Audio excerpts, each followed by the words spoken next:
Thank you very much for coming to this event today and join us. Today is actually quite a particular event. I'm very happy what we have organized. The idea is to have this symposium that will try to explore the synergies between fields that apparently can be felt as somewhat different and far away from each other, like business, technology, and education. But in reality, we will see that in the modern world, where technology is advancing always so fast and is so pervasive, every field in this area actually can touch each other and affect each other, and they should really kind of find a way to collaborate and push each other to evolve in a new and unexpected direction. But today is also very important and significant because actually it marks the official collaboration between James Cook University Singapore and the University of Genoa in Italy. But if you know me, and you know that I am actually from Genoa, and I graduated from the University of Genoa in 1999. And of course, when I graduated 20 years ago with my degree in computer engineering, then I would have really never imagined, little did I know, that 20 years later I would have been here in Singapore, in James Cook University, and helping in establishing a relationship between these two, which are actually my favorite institutions. So James Cook University is one of the most exciting young universities in the world, ranked one of the top 50 under 50. While instead the University of Genoa is one of the oldest universities in the world, dating back to 1471.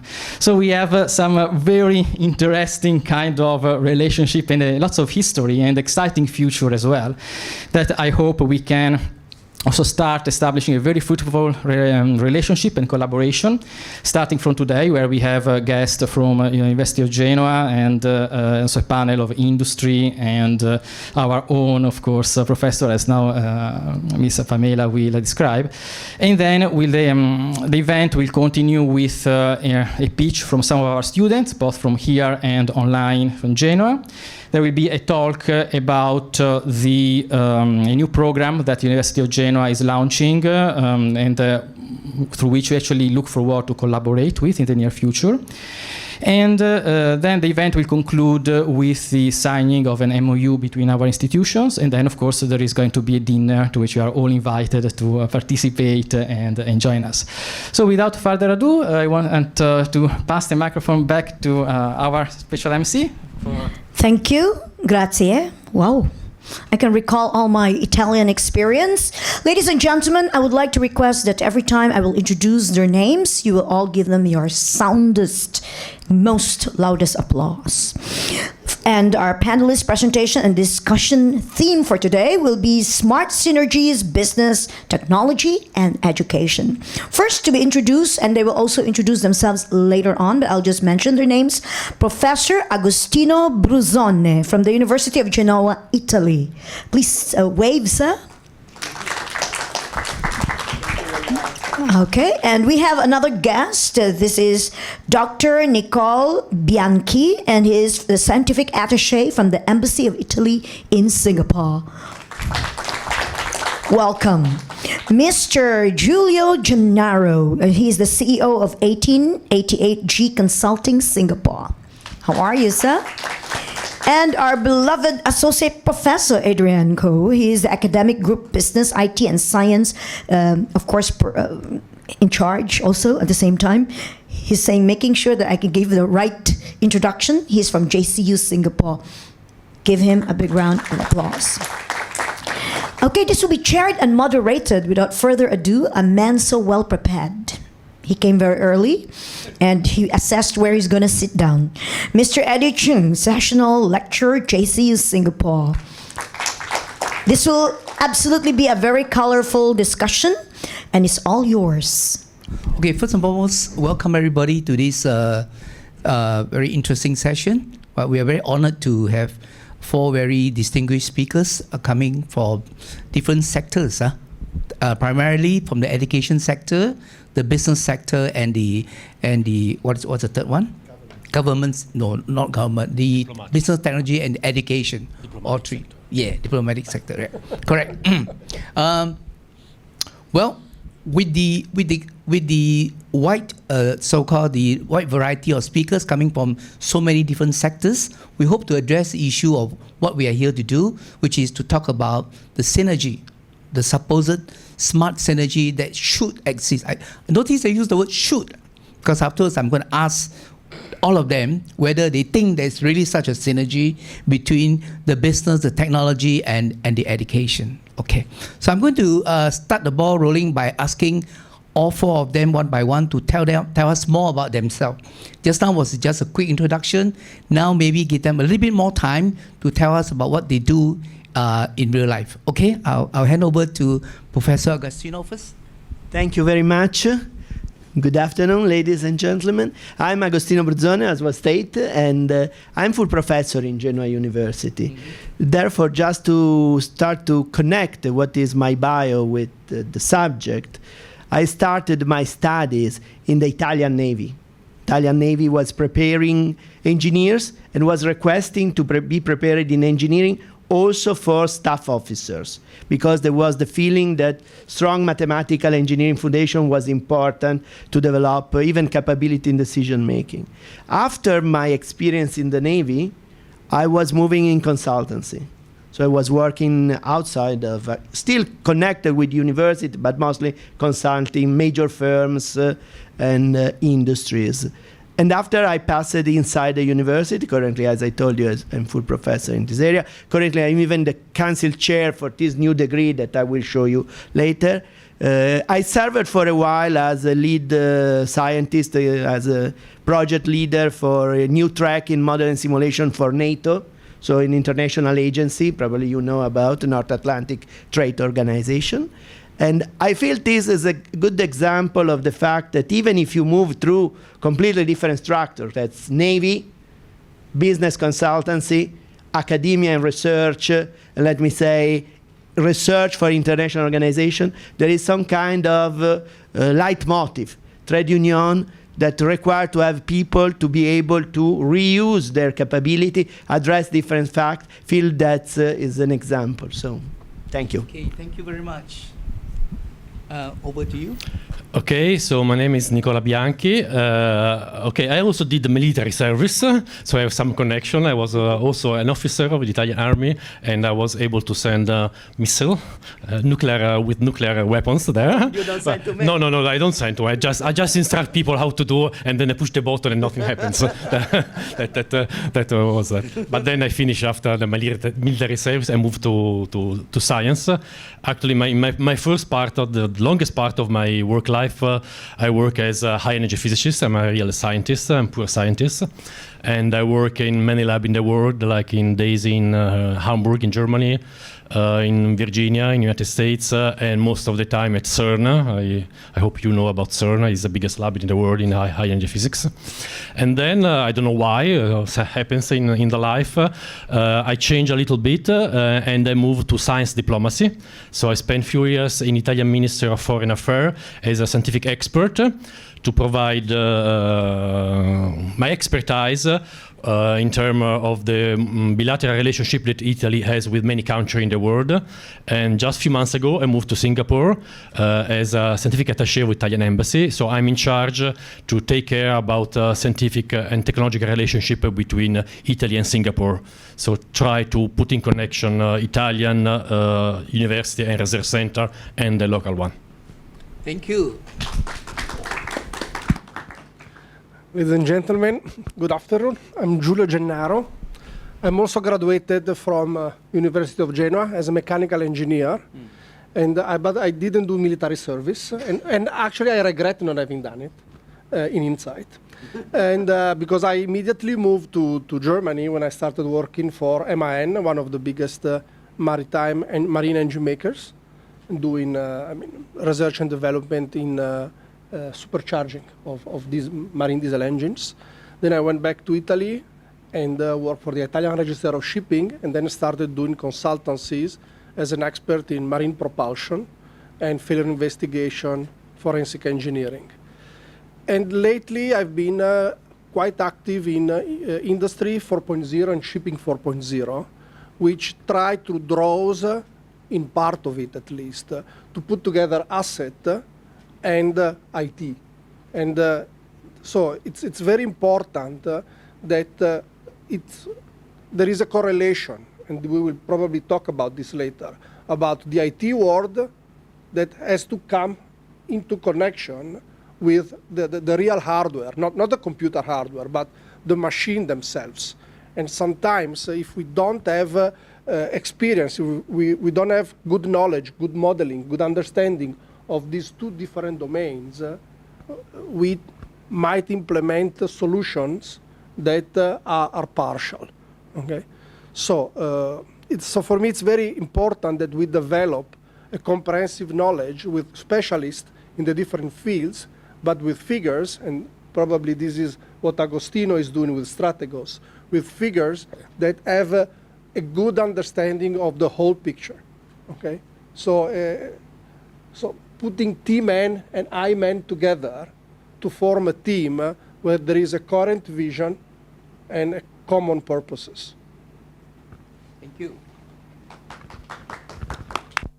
Good afternoon, everyone, again. I'm Associate Professor Adrian Kwa, and I'm from James Cook University, Singapore campus, Associate Professor of Business. So you must be wondering, what am I doing here along with people who have served in the military and trained as an engineer?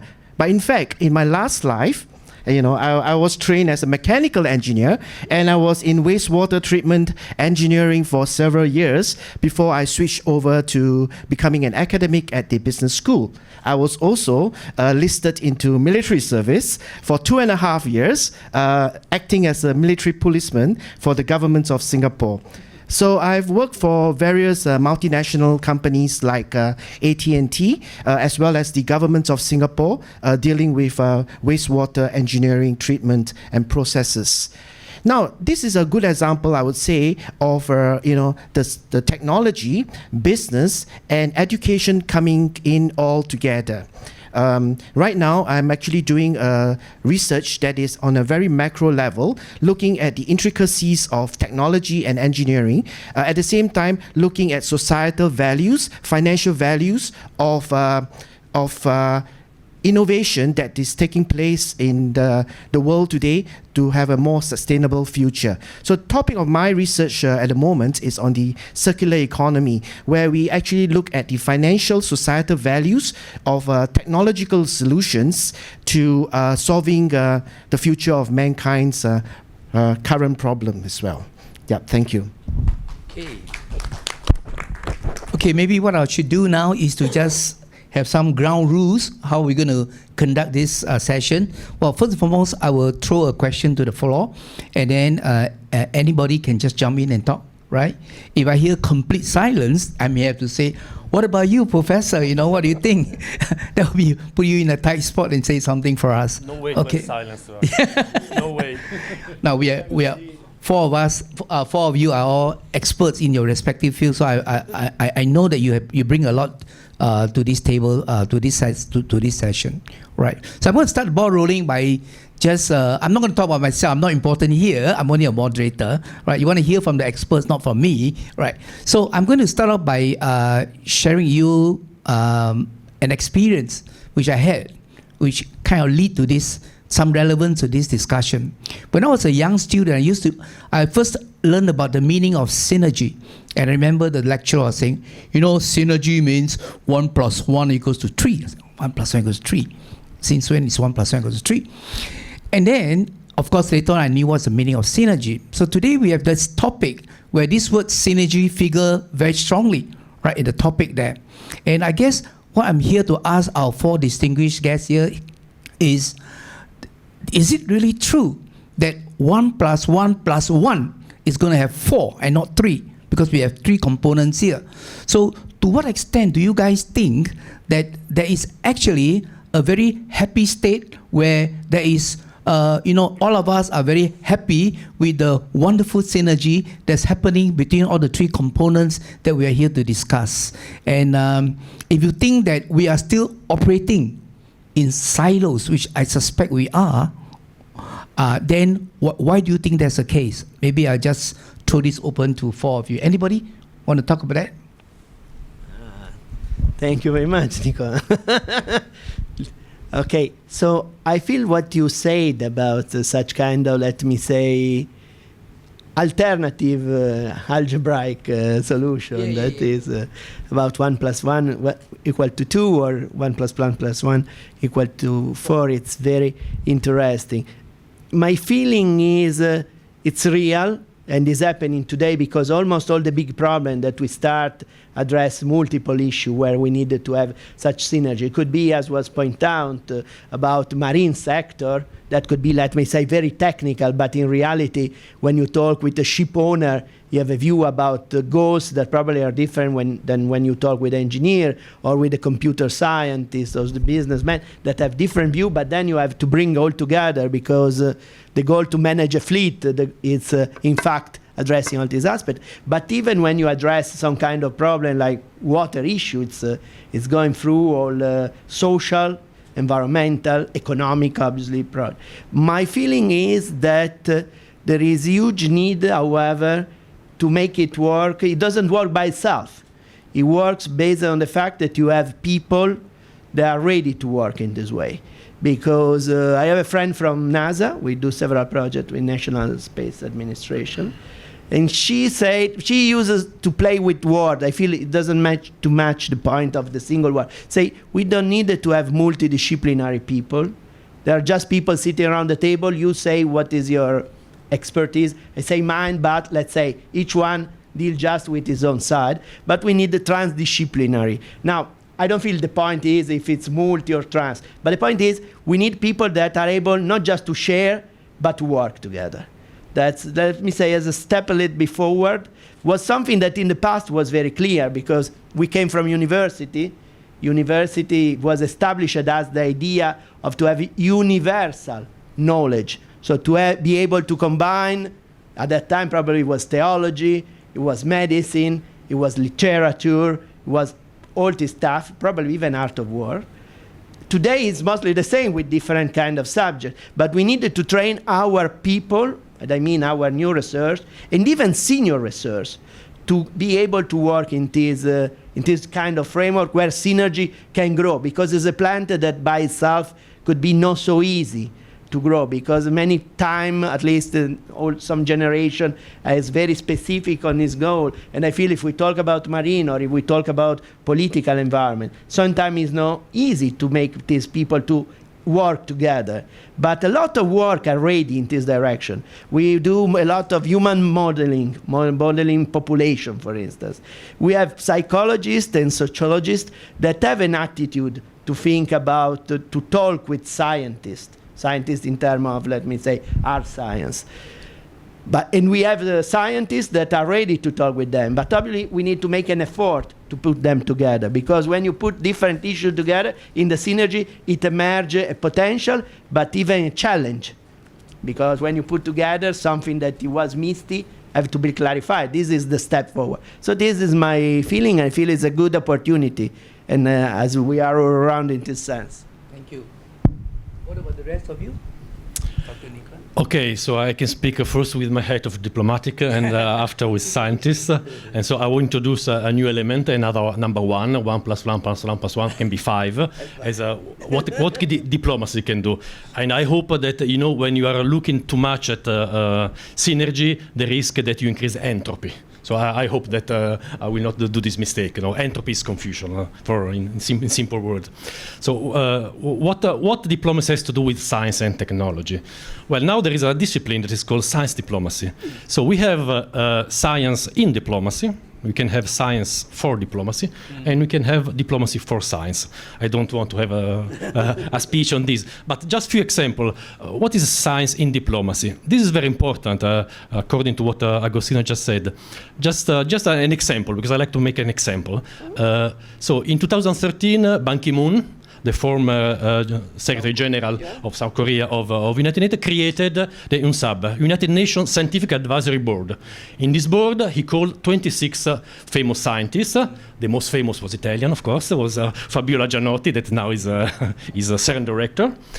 And periodically, this science board meet and give indication to United Nations to address global problem of the world, like desertification, water, or climate change, and so on. So this is very important because science in diplomacy can really provide expertise that is needed, not just on climate change. I think that in your new course that you have invented, you are treating data and so on. So of course, for example, just think about artificial intelligence. There are different levels in different countries. This can create a problem in the relationship between countries. ICT, sustainable development, all this kind of information are very important. Also, it's important that Agostino, with his new master course, create experts that can help also for the diplomats and for the politics to give some direction. So this is a first why science in diplomacy is important.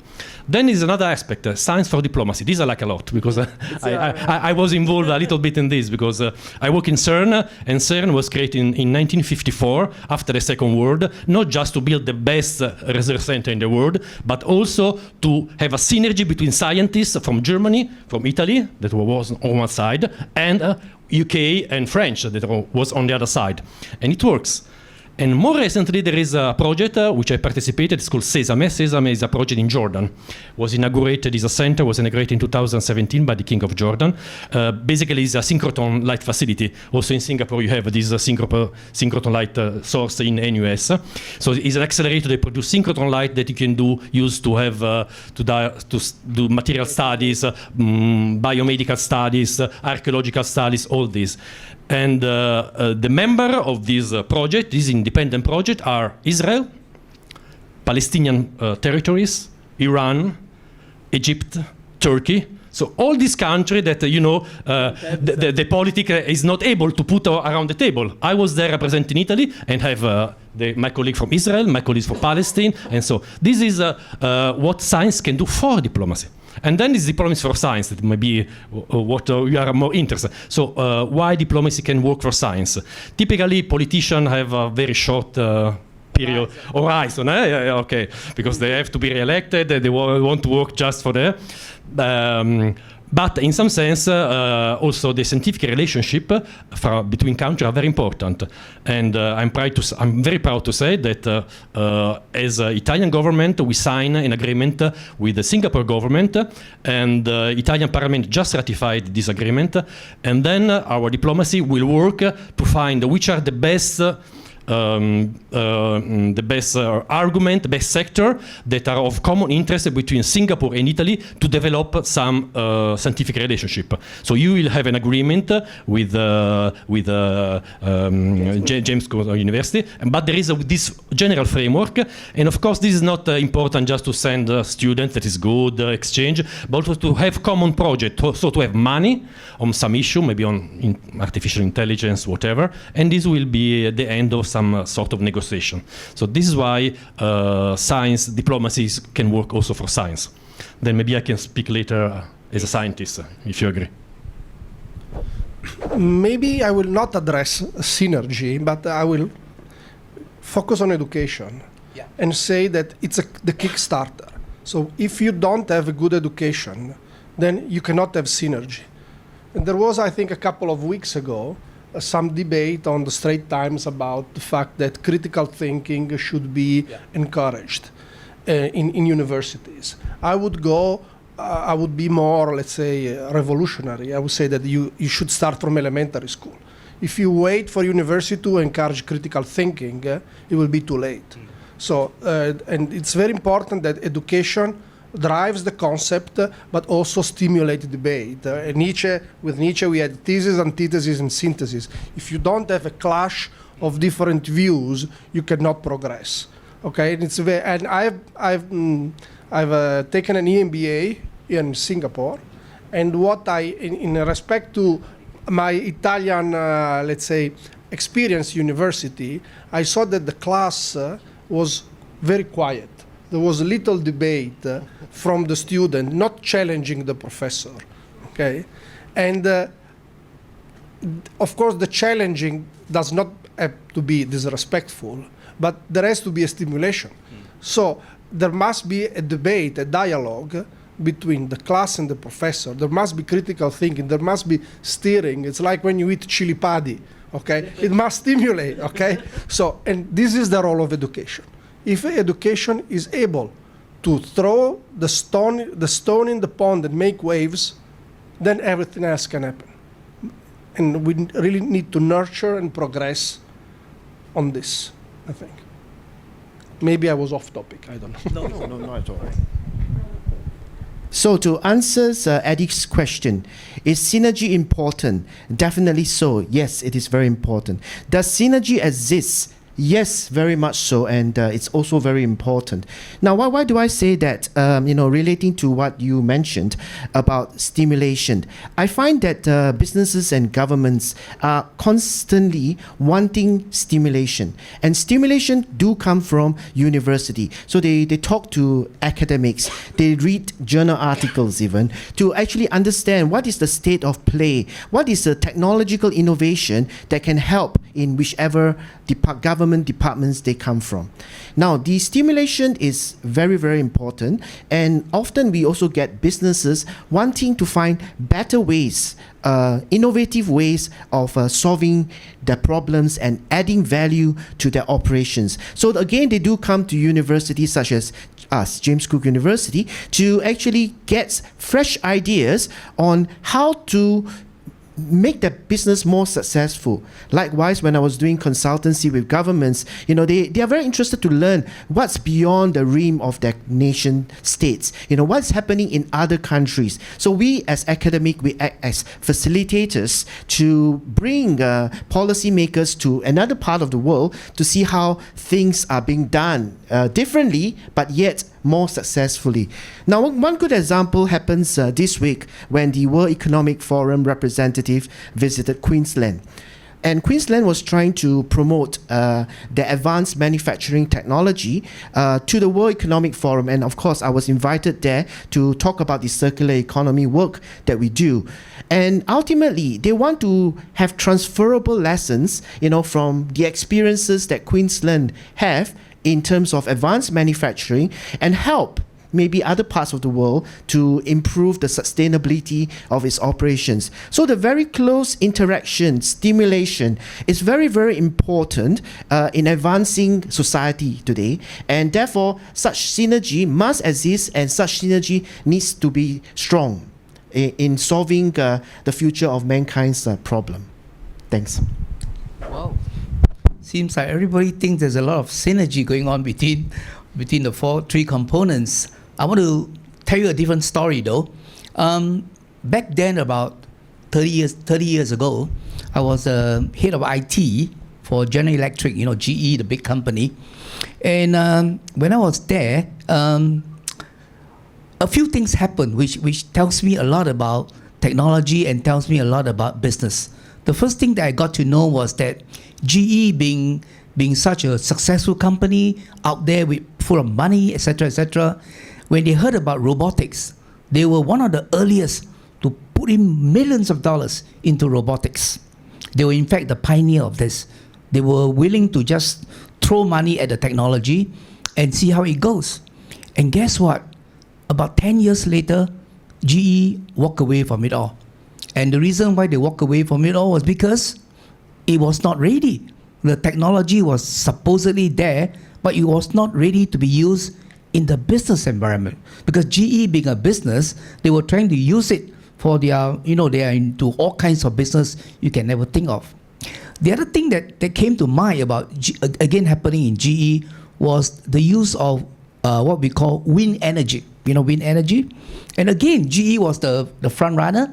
They wanted to capitalize on wind energy as far back as 30, 40 years ago. And they really poured a lot of money into it, and nothing came out of it. It was only maybe about 10 years back when finally people know how to find out what's a weak link, and they managed to patch it up a little bit. And so slowly, we are then trying to use back robotics, use back wind energy, and so on and so forth. So do you guys think that there is a time lag between the state of the technology and its readiness to be used in business? What do you think? Okay, you speak just readiness. So I would like to mention one of the most important paper that came out in the history of science. It was 1913. Was written by a Danish scientist, Niels Bohr.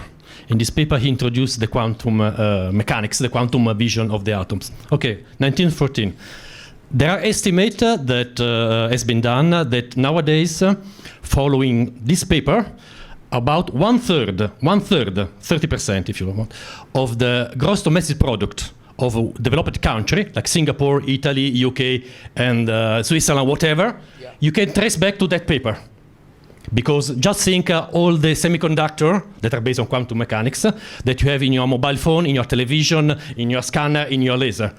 So there are some long effect that you need to still support basic research, but you have short effect. So for me, the success of a country is to find a good balance to invest in basic research and in applied research. You should not have this view of just few years. Otherwise, you are losing expertise and you are not pushing education, as was mentioned before. So you have to find a good balance between basic science, good education at the basic level, and applied research. Okay, so if I give, let me say, the other side, from the other side of the mirror, let's take another example, autonomous system. Yeah. We work a lot with autonomous system, a lot even in the area of the marine environment. It goes from flying, surfacing, USV, as well as sailing underwater. No? Currently, AUV, that are autonomous underwater vehicle, or UUV and unmanned, are the real one autonomous, because other one can be, they have some delay, maybe a few second delay that for a plane could be an issue, but obviously when you are underwater, the bandwidth is going around 100 baud. I don't know, many of you remember when there was the first modem that was 100. I remember modem from IBM, the first one that I bought was 150 baud. That means that baud is a bit per second. So respect, a megabyte is 1/10. It's a 3 order, 4 order of magnitude. Could be even 5 order of magnitude. So it means if such an underwater vehicle collect a picture underwater, normally a sonar picture, but even with a camera and a light, to transmit maybe require 1 day. So you have to surface and transmit. No? But there is a huge potential, because all the oil and gas, for instance, now depending on the market, but still very active. And if you go under 300 meters, there is no way to bring people down. So you need robotic system. Robotic system currently are operating through cable, have a lot of problems. Autonomous system should be the solution. But if you look on the field, these systems are slowly entering. Why?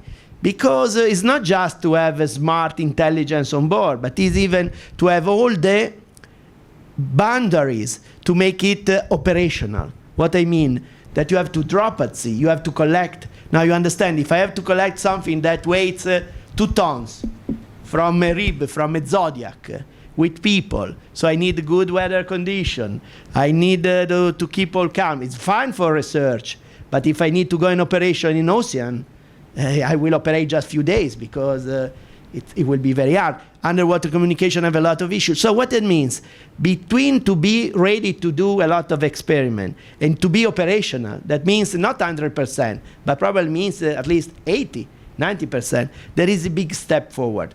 And I feel from this point of view, it's very important, not only the basic science, that's fundamental, but even operational people. Because operational people sometimes are the one that need to operate the system, the new technology, so they understand some tricks on the tail. And if you don't have this, you know that devil is on the tail. So the risk is you create wonderful solution. Now, I worked in robotics, but I don't follow too much G in this sector. No? But for instance, there is an Italian company that is among the leader, that is KUKA, that belongs to the group Fiat Chrysler Automotive, is they produce all the automation for them. They are very near to operational people. So they develop robots, a robotic system, looking as the people that need to use to produce car, for instance, or a lot of, let me say, intensive production. So to have even such kind of part in your soul, to see where to apply, I feel it's important, and in the loop between university, let's say, governmental and diplomatic organization, research center, etc., is even important to put people that have operational expertise to see how to transfer the research and development. In Italy, for instance, we talk a lot about research, but internationally we talk about research and development. So it's obviously that we needed to pay attention even to the development in order to short the time horizon to make it operational. Okay, let me share a story. So I teach at the university, and I always tell students, please give some references to your work. And one day, a student came to me, and he said, Professor, I've cited these references by Alfred Marshall that is 180 years old. Is it too outdated? He asked me, you know. So then I explained to him, well, you are actually, you know, this theory has been around for a long, long time, and people have built upon the theory. And that makes it a very robust contribution and a robust theory. So a theory that's invented last year, it's not robust because it has not been tried and tested. So going back to your point, you know, what is really important in terms of science and development contributions? The work that was done by GE some 40 years ago actually have served as a foundation for the advancement of wind turbines today. Without the early pioneering work that they have invested, you know, possibly the advancement may not be so quick as today. Another example, GSK, the pharmaceutical company. You know, for every successful drug that came out to the market selling for $1 billion, you know, guess how many failures were they? It's probably 10 failures. So what do? They build in the cost of the 10 failures into the successful drug. And that's why you're paying so much for your drugs. So is doing research something that is possibly irrelevant to business?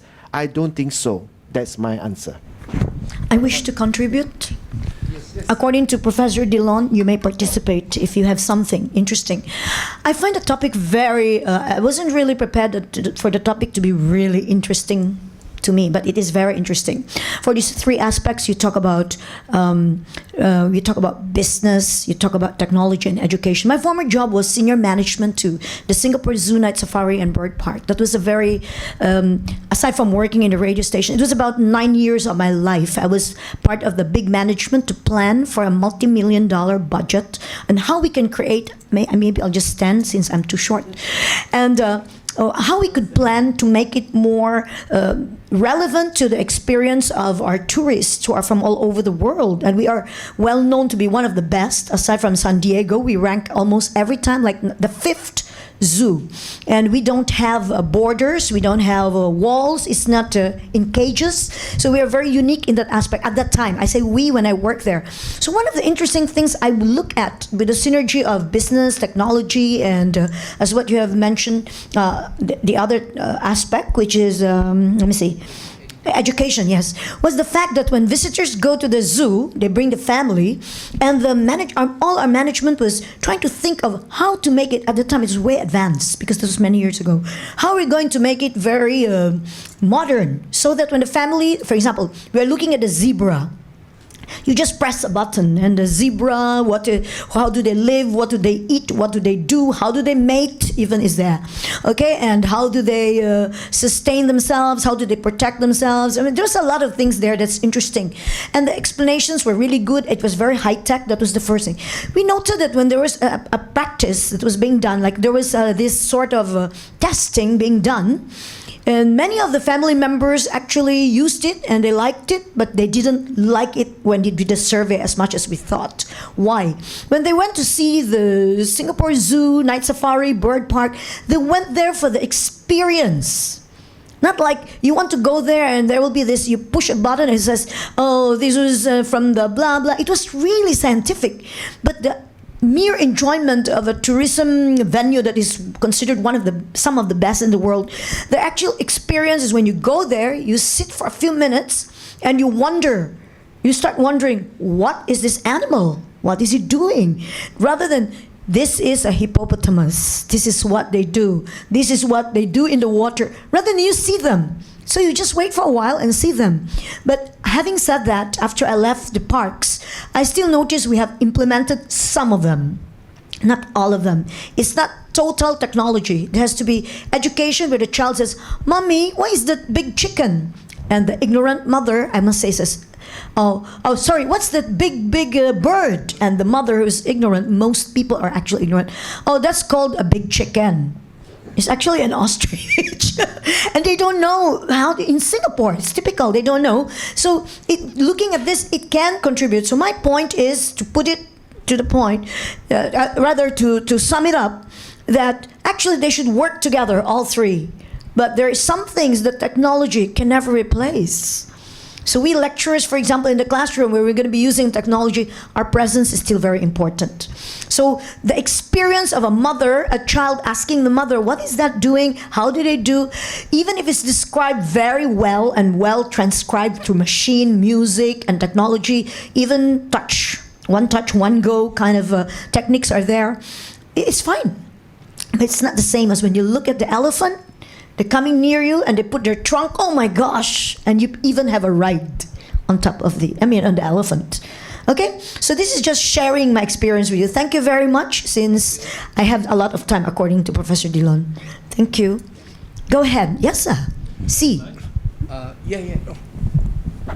So thanks a lot. I visited the night safari, was wonderful, really wonderful. So I think you touch a really critical point. So the really critical point is related to what was said before, that technology has the risk to dump the curiosity and the critical sense of the people. That is really challenging, because when I was young, I traveled hitchhiking in Europe with a map. I don't know where, I was in the middle of Europe, and now the new generation don't know where they are, just Google from here to where. The real issue is that technology should keep the curiosity and the processing mind of the people who are working. So this is really important, and this is the risk. Very good point. Thank you very much.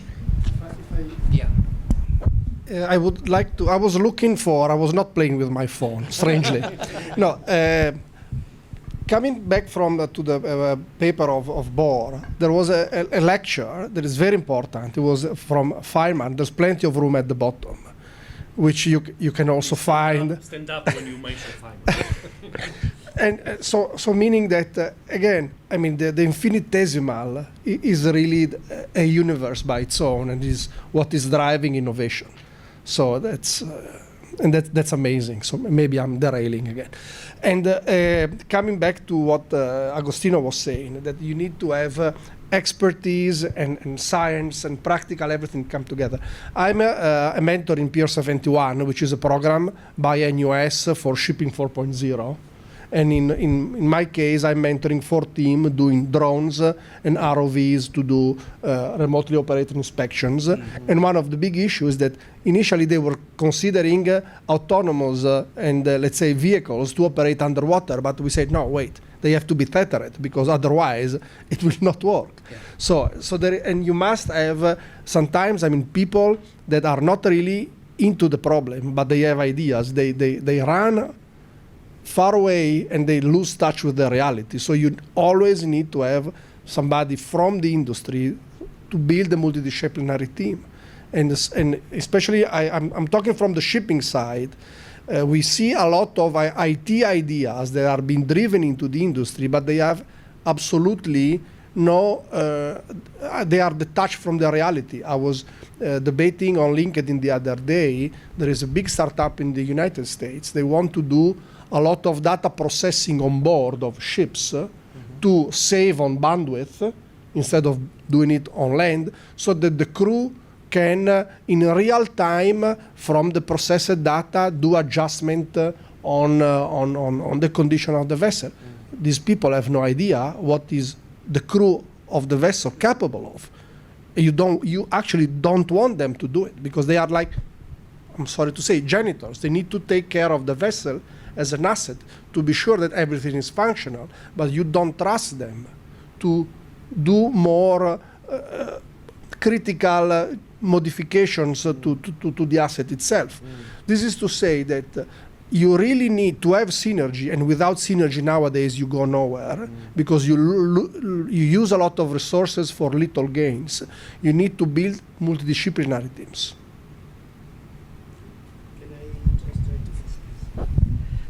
I feel that was very well addressed, this subject, and was very interesting, the aspect, I feel, of emotional engagement. There's something that goes for the user, but sometimes is even very important, let me say, for developers.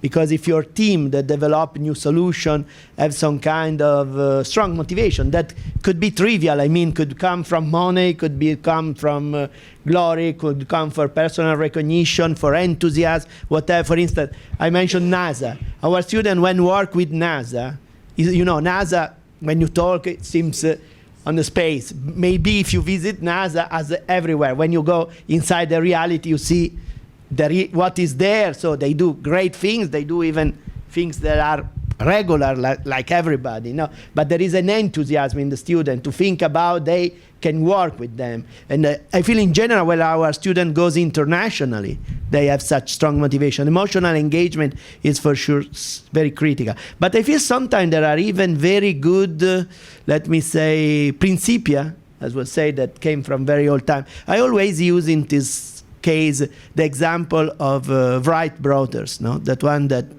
developed the first plane. I don't know if you are aware, but they was producing bicycle. They was not CFD or, let me say, expert in fluid dynamics, etc. And there was a lot of scientific literature about how to make planes, how to make wings, that came from Leonardo da Vinci, but evolved. You know, Leonardo da Vinci was 400 years before. In 400 years, there was a lot of paper, and they was competing for such bid of the U.S. Army to make a very, very simple, basic constraint to fly. And they start to think about, and they realize they was not able to take off. And after a while, they just apply something that is, let me say, common sense, but common sense is very rare and very valuable. And they said, maybe all these equations are meaningless, no? Because if now we write down all together, a physician, two engineers, former engineer business, formula about teleport. We said energy for teleport is related to cubic mass. Nobody will be able to say it's not wrong. And if I write, you quote, he quotes, etc. So for century, people was writing scientific book at that time, say how you should do the wing, but they was not trying. Wright was making the difference because they say, okay, let's make the test by ourselves. Let's put a bicycle with some kind of wing. Let's measure the force. So if you think about, is the basic concept of Galileo Galilei. They say science is to do and to redo. To do and to redo, provando e riprovando, and to be able to redo, because if I do something, you should be able to replicate if my theory is correct, you know? And you know, it's very interesting about what you said. Sometimes the people is completely out of mind of what you can do to apply. But by other point of view, the first one that will do an AUV that could support oil and gas, that could be dropped automatically, recovered automatically in a reliable way, it will be, I don't say 100 years, but will be in strong advantage respect to all competitors. So if you put together the capability of the theory with the engineering, with the support that came from government, because sometimes you need in some way, even the case of Browhiter was the US Army that in some way founded it. And you put enthusiasm, but you even do test and test and test. You arrive first. If you arrive first and if you are in the ranking list, your zoo will be successful instead than the 180 zoo of the west region of Asia. It will be one of the point, will collect attraction, will be a relative important. So this factor to excel, I feel, is another critical issue that make the difference and justify to make effort in research and development to arrive among the first one to be, let me say, mastering, if you like, some kind of new strategic technology or capability. May I? Oh, yes, sure. Exactly. Well, I mean, I was mentioning the chili padi before, or the klinamen, if we go back to ancient Greeks. But we need something to break the equilibrium. Okay, so this is why the teams should be diverse. Because if the team all the people come from the same background, they are too much rooted, they have the same point of view. You need to bring some disturbance into the system. Okay, and then you might unbalance the system, or you might reach a new balance, or you have. I mean, in order to move, we need to unbalance ourselves.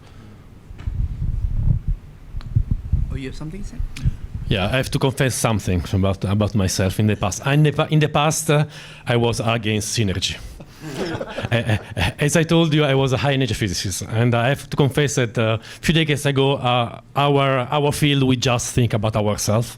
We're just looking for discover the origin of the universe, to discover create new particles, to find the Higgs boson, to explain the mass.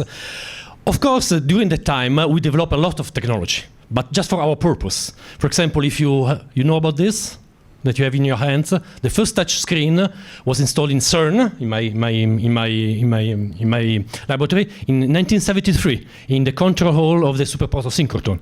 Is the first capacitive touch screen. Now everybody's used, but we don't care about this. So the World Wide Web was invented in CERN in 91, and then in 93 was given for free to the human. So, but still is property of CERN. So if you do HTTP, this is CERN property. And this was the attitude that we have. Once upon a time. I'm not too old, but a few decades ago. But now situation has changed quite a lot. Also in CERN, there is a full department of technological transfer. Then in main, also basic research institute, like CERN, my institute in Italy, there is the figure of the industrialization officer that is taking care on transfer technology and have contact with the spin-off, with company. For example, in Genoa, we have this Ansaldo that is building magnet, and together with the research institute, they're building superconducting magnet. Superconducting magnet is a magnet that consumes almost no energy, so can be applied in different fields. For example, if you think a big accelerator that we used in the past to produce this God particle, the Higgs boson, now CERN is working on a small accelerator to do what? To do proton therapy for oncology.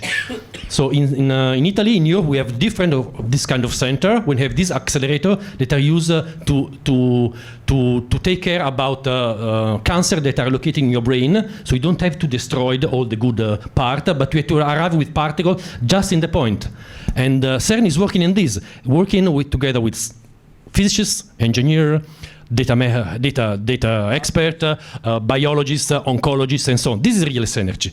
And next year, there will be the first proton therapy center here in Singapore. And in 2021, another 2 will be available in Mount Elizabeth Hospital and maybe in another hospital, I don't know. So this means that also us, our community, that was really focused on some aspect, now is really convinced that synergy is very important to involve all the kind of expertise in science and technology.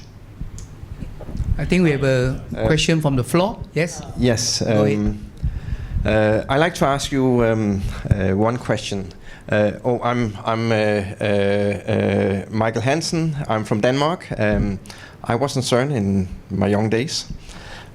So I have seen. Yes, I was with Niels Bohr Institute actually. What I want to ask about is you talk about synergy. You talk about how companies, they do research and then they fork in that research price into the products, right? But what is your view on industry collaboration on research and product development?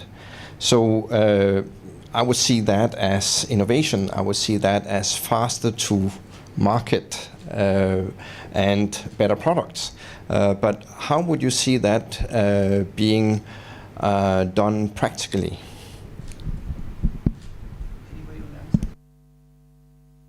Basic answer, I don't know if I will address properly your point, but for instance, sometimes industry for sure are competitors. In some cases they are partners, in other cases they are competitors, but even university, let me say, are even nation compete in some way. No, everybody is competing against all the other one. Doesn't mean that we have to work just as an isolated fortress on an island. For instance, I will present you soon this new program is called Strategos. Over there, for instance, we have companies such as Thales, that is one of the major defense players. We have Leonardo, that is another major player. Some year Leonardo is a little bit bigger, some year Thales is a little bit bigger, but they are around $30 billion per year revenues just in defense. Okay, we have MBDA, that is the major missile producer in Europe, for instance. And other company, Hitachi, in Japan is a little bit special, but Hitachi deal a lot with this sector. So they are competitors. But in this initiative, they are together. I feel that the point is that often, if you look to the company itself, they compete, so it could be not that easy to have a synergy. But companies are made of people, and many times people move from one company to other one. We see that in automotive industry, we see that in marine, we see that in defense. And so the point is that usually you can do effectively 3 with 1 + 1 if you put all together and standing on the edge instead of risking to be closed and goes away. So I feel this is one clue, because obviously sometimes we say in Italy we are, as was even in the, let me say, Declaration of Independence, no? We state we are unified by our common interest.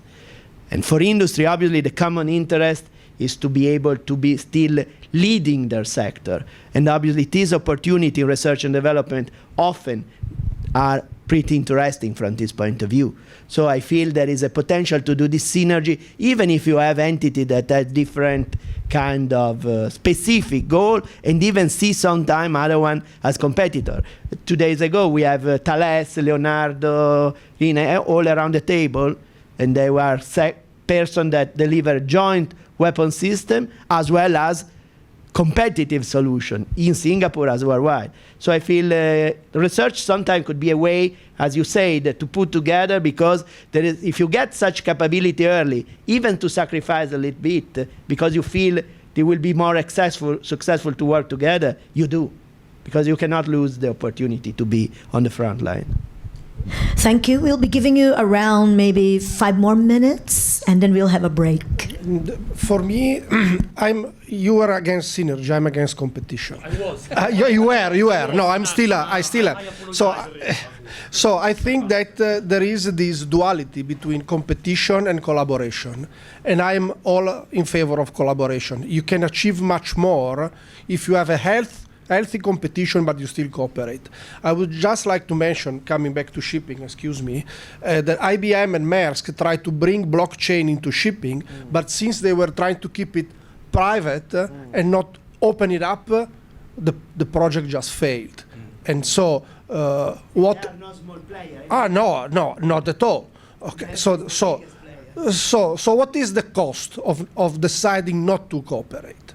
And so we never do this analysis. And for me, the cost, not only for ourselves, but also for the society as a whole, of trying to look at our own bellies or play, in Italy we say, we cultivate our own small vineyard instead of opening up to the other subjects. So these hidden costs, for me, are huge. So we should always try to find partners, maybe from different sectors, so we still compete in a way, but we should open up. That's my gut feeling. Thank you very much for your very thought-provoking question. So my immediate response when you were asking the question was, how should two businesses jointly conduct a product development? And my immediate response was with lots of patent lawyers. Yeah, so on first thought, it seems quite impossible, that two competitors, can actually get together. Then along the way, I was thinking, actually, if both partners, just like a husband and wife, are interested to make this deal a success, perhaps then they should put some money where the mouth is and start a new venture, a company, a joint venture, where, we invest a fixed amount of money, and if that didn't succeed, we just write it off.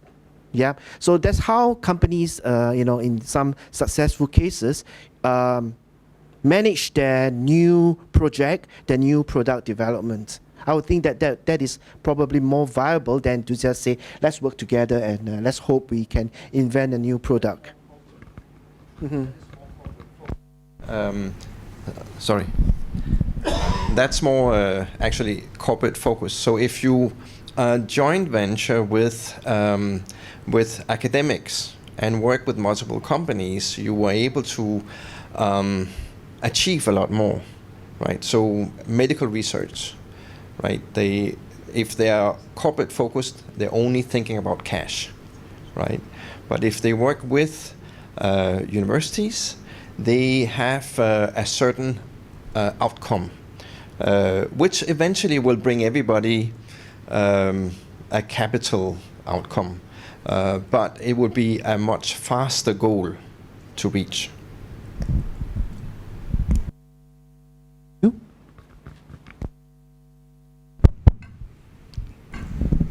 You want to say something? No, I wanted to Inform them there's a break.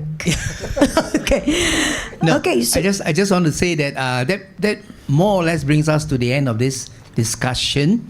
Unless there's anything else that anybody wants to bring up, if not, then we will just go ahead and take a break. Anybody? I allow another maybe 5 minutes more. One last question. Anybody from the floor? Nobody. Pam, over to you. What we're going to do now? nothing to do but to have a little break just for 5 to 10 minutes. Yeah. For you to just interact and talk. And Yeah. there's no food prepared, but you can drink water. Because there's food later on. Okay. Yeah. So just informing everybody, get ready. There will be the next part of the program. Just to inform you, after the break will be the pitch presentations. Okay, and you'll be, I believe, the judges. Okay, so get ready. You have another role to play. And later you'll be also asked to help in the prize giving. So you are actually very important to us. Yeah. Have a break now. Thank you very much, ladies and gentlemen. And we Thank will have a you. very short break. Thank you. There will be 5 minutes per person, and will this include the questions if the audience have, or it is only his presentation? Okay, good morning everyone. I'm Mario Lodovico Kervisari, student at Strategos Master of Science, University of Genova, Italy. Now, today I will talk to you about the increasing commitment that China has towards the Arctic region. This commitment has been going on for the last 20 years and reached a culmination point in 2013 when it became a permanent observer of the Arctic Council, and in 2018 when the Chinese government published a white paper, the China Arctic Policy, where it stated how and what goals are for the polar region for China. Now, there are a few key factors that make the Arctic region attractive to China. The first one being that the route from the Far East to Europe through the polar route is almost 5,000 miles shorter than the conventional one through Suez. And this means almost 15 days less of navigation, which means much lower costs for the shipping and more frequent connections. The projected increase in in trade volume using this route is between 5 and 20%, depending on the country that we in Europe that we're talking about. And there are also other few good points for this route for China. First one being that the Malacca Strait will be avoided. This is a paramount concern for Chinese government, because up to 90% of Chinese oil and 20% of world trade passes through the Malacca Strait, and another blockade or whatever disruption would heavily damage the economy of China. The use of the Northern Sea route is also attractive because the bottom of the Arctic Sea is starched with minerals, valuable minerals, oil and gas. And also it is a very pristine area that could bolster a flourishing tourism business. There are also, of course, some issues using this route. The first one being that even though the ice is decreasing its extension and thickness every year, This route it can be used only for a few weeks each year. Each period is longer. This period is longer each year, and the weather is not a problem. You could face some fog problems, but there are no storms and no wind and no blizzards during this period.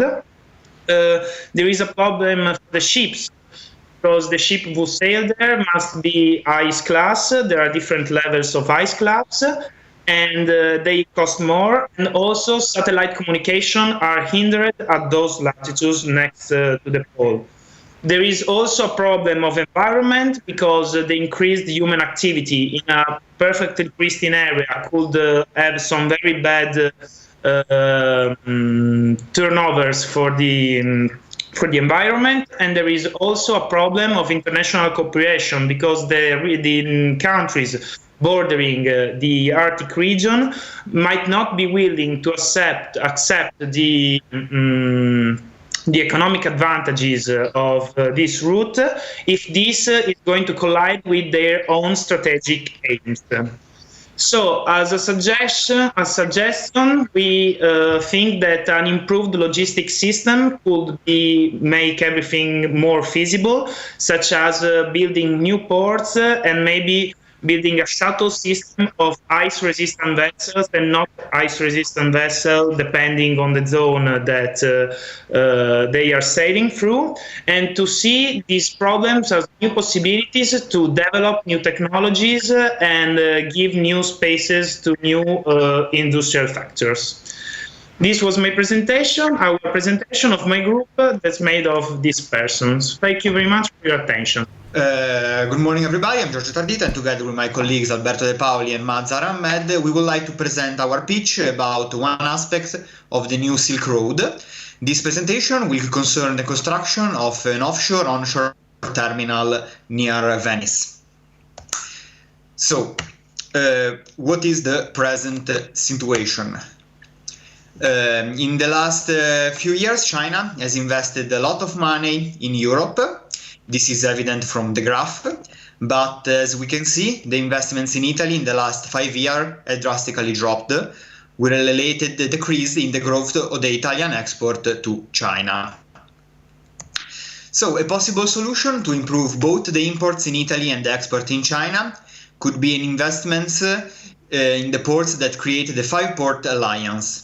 That can be the key to the success for the Silk Road, leading to a win-win result, improving the trade routes from China to Europe and increasing the importance of Italy as a commercial hub. There is a plan that consists in the creation of an offshore-onshore docking system by building a giant multimodal platform outside the shore of the city port of Malamocco near Venice. The platform will be located 8 miles from the coast where the sea is at least 20 meters. It will be designed to allow giant cargo ships to dock.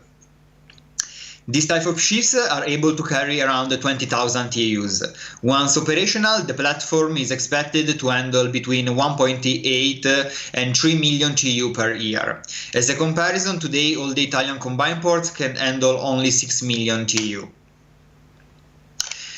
The offshore terminal will create new jobs, it will benefit the economy, and it will also help the environment. It has been estimated that choosing the port of Venice will mean cutting down shipping time to the markets in southern, eastern and northern Europe. The journey from Shanghai to the northern Adriatic Sea is around 8,600 miles compared to the 11,000 miles from Shanghai to Hamburg. This will mean spending 5 less days at sea. Also, choosing this port will mean cutting greenhouse gas emission, around 97 CO2 kilogram less for each container transported. And building this platform will mean cutting down docking time of large ships and the time for loading and unloading of containers using new generation automatic machinery. And in the end, choosing this port will mean increasing the safety of navigation in the lagoon. The project will also involve the construction of an onshore terminal that will be able to store and transfer the TEUs from the offshore platform to the railroads and highways. China is now investing large sums in the renovation and upgrade of rail system in Southern and Eastern Europe. Once these projects are completed, Chinese products will go from the Suez Canal directly to Venice, and they will be loaded onto trains. In this way, goods will reach the market in Central and Northern Europe through the Balkan high-speed railing, cutting transit time from roughly 30 to 20 days. So what is the provision? As you can see from this image that is created by the MDST, European Container Market Demand Model, that models the maritime containerized traffic, it is expected that in the next years there will be an increment of around 350% in the demand of containers in the Balkan area. And compared to the 2010, and the construction of this terminal will help to address this increment. The project will cost around 2.2 billion euros, and 350 million have already been allocated by the Italian government to build the initial infrastructure that will be able to manage the mega cargo ships. Chinese investors have already shown interest in this project, but we will need more investments to be able to carry out this project. Thank you for your attention. Thank you very much. So now we have one representative in Singapore. So my name is Youssef Mokhtari. I'm a bachelor student at James Cook University. I'm finishing up my degree in a few weeks, actually, so I'm quite excited. And I want to talk today to you about an initiative that's been taking place on this campus that pertains to topics brought up earlier about student engagement, technology, and education. So I'm here as a representative of the Ideate Lab, Ideation and Innovation Lab. It's a student-led club and initiative that was founded here in Singapore. And the idea behind it is that if we take the students who are very eager to learn and motivated, how can we twist them around and pair them up in a way that's able, that makes them able to learn new technologies and frameworks that are relevant to the industry. That idea was born out of frustration, because we realized that, okay, we learn all these great things in school, we learn programming, we learn about networks, and we know how to write reports, and then we go to work. And unfortunately, the knowledges that we have translate very, very, very difficultly into the job you're actually going to be doing. So I'm in IT, so I'm going to talk for my IT counterparts. We're going to be technical infrastructure supervisors, software engineers mostly. And we go there and they're like, okay, so you have to work on a piece of software that's embedded with thousands of devices, and there's millions of technologies embedded in this. Good luck. And you're a bit lost and confused. So we said, okay, how can we address this and improve the industry readiness for our students in a way that differs from the classroom approach? And that's how this club was born. So a few of the technologies that we want to work with are modern web development, app development, software development technologies, Firebase. We do machine learning, artificial intelligence, IoT, and things like that. And I'll mention a few of the projects that we've done later on. And we also want to learn not only about the cool stuff, the technology, but also how do you work in an enterprise environment? How do you get together on a team? How do you develop software in a way that's efficient? How are you going to be a bonus when you're hired by people, right? And so we created this club and we started working on projects together. But then we realized, okay, we don't have a lot of time because school takes most of your days. You do homework, you do assignments and exams and so on. And we said, how can we get to know a little bit more about these things? And we came up with this concept called the Hackathon. I mean, we did not come up with it. You've probably heard of it before. But we did a few students went together and we participated in some boot camps. So you have an expert and you pay a lot of... 5 o'clock. Okay, that was my computer. So you have an expert about the technology and you pay a lot of money and you're there for a week and they teach you how to use it. We said, okay, why don't we let, because YouTube and Google are also mighty, why don't we let the students participate in their own learning and just give them a competition, give them 2 days, put them in groups and say, okay, you're going to build a product with software, with hardware, you're going to present a business pitch to people from the industry. You have 2 days and you know nothing about this and you're going to be an expert in 48 hours. And surprisingly so, we've conducted 2 of these things in the past semesters. It works. The students come in on day 1 with 0 knowledge. They just have ideas of products they want to build. And then, okay, how can I build this product? Of course, we have advisors, we have lecturers, Mr. Roberto, Ms. Shaley, and Michael, of course, who's been mentoring us. And the students, they research best practices, they work together in teams, but also in competition, and they manage to blow away the jury, who really sometimes cannot believe us that these students have never seen or worked with this technology before. So usually the typical scenario is that you have 4 people, and you have to present a pitch, a slide, a prototype, and a lean canvas business plan. So those are just some images of the previous competitions, and we have a very nice jury. We try to get people from big relevant companies to come and see what we're doing and get their input, of course. Okay. Yeah, this was the group picture. You'll recognize Dr. Thiroux and Michael in there. So all of this, this whole club thing goes to show that. Students are motivated, and there are different ways of getting them to learn knowledges which are relevant and important. And it comes back to Mr. Bianchi, you mentioned about motivation and engagement. And it's these kind of things that seem to work for the students because we have tested it. They are confident, they understand technology. And honestly, I think students should be given more credit than they're given, because they are able to really process large, complex problems and make them their own, and often with fresh approaches that surprise lecturers and jury members alike. That will be all. I will take some questions if there are any, or if I'm allowed to take questions. Yeah, could you tell about 1 or 2 projects that you actually worked on? Yes. One of the very first projects we started to work on was the facial recognition technology for student attendance. I don't know if you've noticed, but we have this cool thing by the doors where students come in and they have to use their, it's a biometric attendance, so they tap in for class, and then they peek, they tap, and they leave. So they don't actually attend the class. Teachers have an issue with this. Because you don't actually know who's on campus, who's in class, even though they've been registered on the system. So we said, hey, it could be fun and not obtrusive at all to set up camera systems to recognize faces, associate that face to a student number, connect it to a database system and things like that. So we worked with the IT department of the school, actually, to come up with a prototype. Dr. Thiroux has been following our progress on that for a long time. It kind of helped us get started.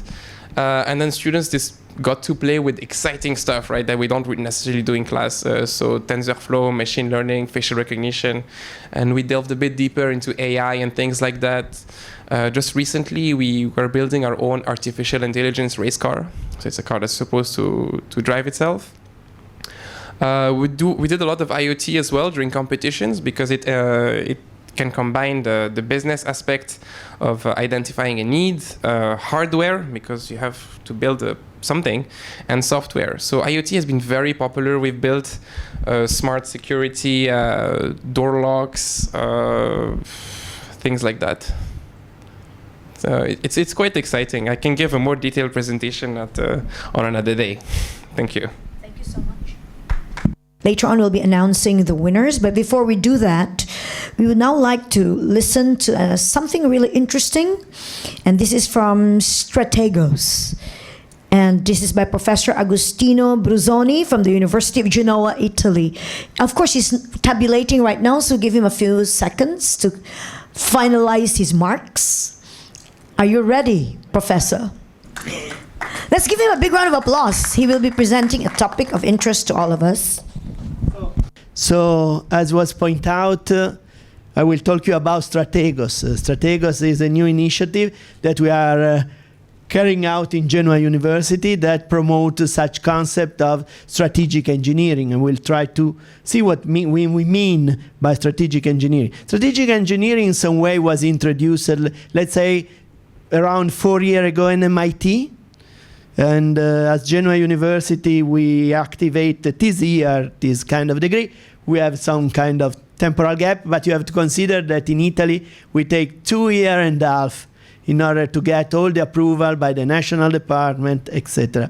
It's the first kind of this kind of degree in Italy, among the first one I feel around the world. And as you can see, there is a strong engagement of major companies that goes from Hitachi, Leonardo, we mentioned before, Thales, Rina, Sistema is a part of Fincantieri Group. It is one of the major shipyard constructors worldwide. Not only company, big one, but even consulting firms such as Centur, Bearing, Point, etc. And even international agencies such as NATO Center of Excellence on different subjects like crisis management, as well as for instance, modeling simulation. We have even small, medium-sized enterprise, startup, because in some way we feel these are the kind of subject that could be interested to this aspect. And let me say what is the meaning, We have mentioned to some kind of philosopher, and in this case we can refine to the meaning of strategic engineering using a quote that is from Socrates, even if it was written down by Plato in Laches. It was talking about strategos. Strategos in ancient Greece was the admiral or the general that was in charge of the force for defending a town. It was, in fact, Greece city was in some way similar to Singapore as city-states, And the point it was stating Socrates was that strategos, so such kind of a leader, is somebody that has some kind of art, an art to understand a little bit better what is ongoing and what will happen in the future. Now, by strategos, we don't create people that are admiral, general, or decision maker in industries, obviously, but we create people that provide these capabilities. What it means, we would like to use the 3 pillars of strategic engineering. They are modeling and simulation, data analytics, artificial intelligence, in a closed loop to support decision. Currently, this kind of technology are, we always talk about artificial intelligence, simulation, data analytics as innovative concept. But if we want to be critics by ourselves, they exist at least for over half a century.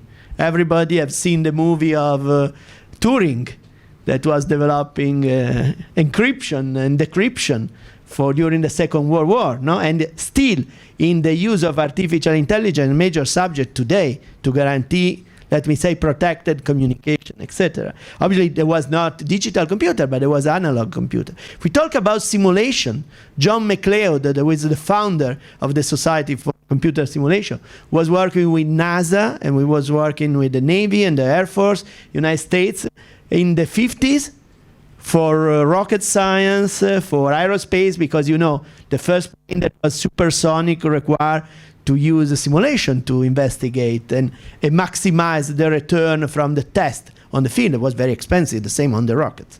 And he retired, I feel, in the 60s. He was using analog computer. So it's obviously today we do much powerful simulation, but the concept was there. If we talk about data analytics, I mentioned I'm from Italy. The Romans was using moving average to estimate what could be the demand of wine in South Italy to organize the shipping from Greece. So it is existing over 2,000 years. So somebody can think strategic engineering is some kind of buzzword. That periodically we have new word that we say everything is new, but in reality you substitute lean manufacturing with agile manufacturing. We talk with Industry 4.0 before, and we change. I feel it's not exactly that, because it's not just this kind of evolution due to the computational power, capability on using, let me say, major data source, etc. But it's the idea to use them in closed loop because we have technological enable.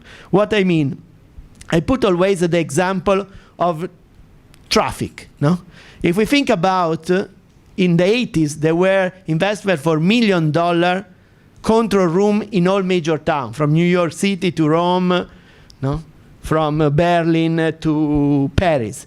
that was controlling traffic in the town. There was solenoid to measure the traffic going through. They evolved. I remember in 1996, I was inviting a delegation from Mitsubishi Electric in Europe to demonstrate their simulation that was one-to-one measuring the traffic in Yokohama City. That is not a small reality. It was using a big computer facility. But in reality, if you think about this capability, don't have a big impact on people, on traffic. Just some kind of control for major crises that hopefully never happened. But it was almost a closed loop. Many $1 million investment, they stay in a room with some people supervising. And for the people that use the transportation, was not a great use, no? Normally on the sign you say, traffic jam. Okay, what did it mean? Is a real traffic jam, I mean, I will lose 10 minutes. Maybe I don't care, because if I have to take an alternative route, it takes 20 minutes, no? If you don't give me a clue about what is a traffic jam, it's useless to take a decision, no? Today, if we think about with our mobile, we get normally an estimation of the queue, of the lane, that is just around 100 meters wrong. At that point, I can take a decision. Say me it's 400 meters or 4,000, I can decide if to stay on my way or to change. And it changes a lot is also the point that is reliable, no? Because if I give on a big sign the information, the traffic jam going to the airport, and so I decide to an alternative route. But sometimes I don't decide an alternative route and I find the way is free, no? So my trustness on the system is reduced. At the end, I don't trust more. I don't use such information. I have something that is very reliable.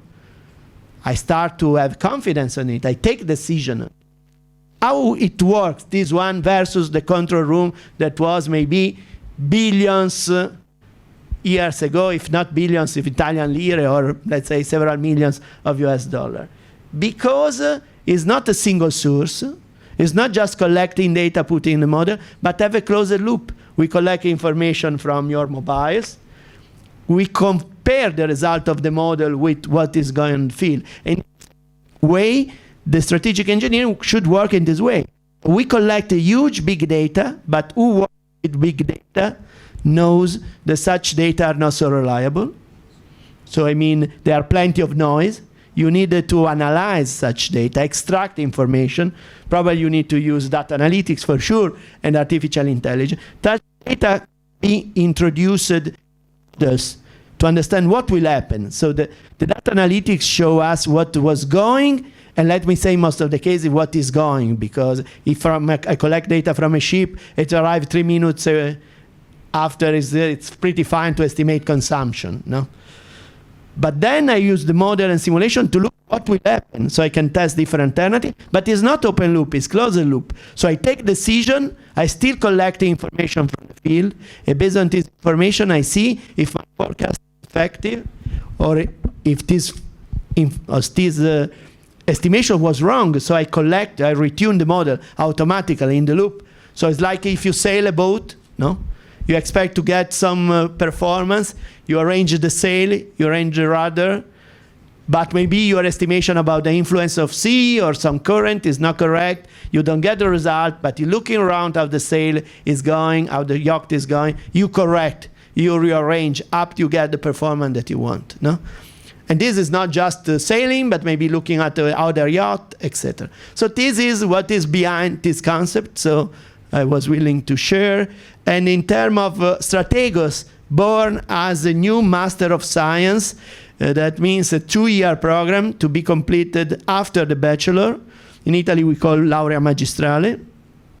We take scientists and engineers. In Italy, we take just engineers because of administrative, bureaucratic reason, but internationally, we take computer science engineers, and let me say scientists. And we use such 3 pillars are basic: data analytics, artificial intelligence, and modeling and simulation.